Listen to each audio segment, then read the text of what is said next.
आपण पाहत आहात BV महाराष्ट्र न्यूज, खबरबात महाराष्ट्राची।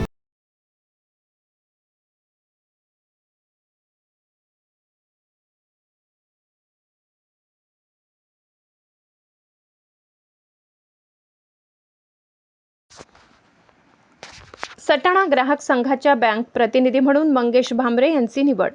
सटाणा ग्राहक संघाच्या बँक प्रतिनिधी सदस्यपदी येथील सामाजिक कार्यकर्ते व जनकल्याण मराठी पत्रकार संघ संचालित पोलीस मित्र समितीचे राज्य उपाध्यक्ष तथा पावनखिंड परिवारचे मंगेश भांबरे यांची निवड एकमताने करण्यात आली। त्यांच्या या नियुक्तीचे सर्व स्तरातून अभिनंदनाचा वर्षाव होत आहे। काल झालेल्या संघाच्या महत्त्वपूर्ण बैठकीत तब्बल 8 ठराव मंजूर करण्यात आले आणि त्या ठरावानंतर मंगेश भांबरे यांच्या नावाची अधिकृत घोषणा करण्यात आली। त्यांच्या निवडीची घोषणा होताच उपस्थित कार्यकर्त्यांमध्ये जल्लोषाचे वातावरण पाहायला मिळाले। त्यांच्या समर्थकांनी यावेळी गुलालाची उधळण करत अभिनंदनाचा वर्षाव केला। मंगेश भांबरे यांच्या निवडीबद्दल सर्व स्तरातून त्यांच्यावर अभिनंदनाचा वर्षाव होत असून त्यांच्या पुढील कार्यकाळाकडून मोठ्या अपेक्षा व्यक्त केल्या जात आहेत। BV न्यूज महाराष्ट्रासाठी संतोष जाधव।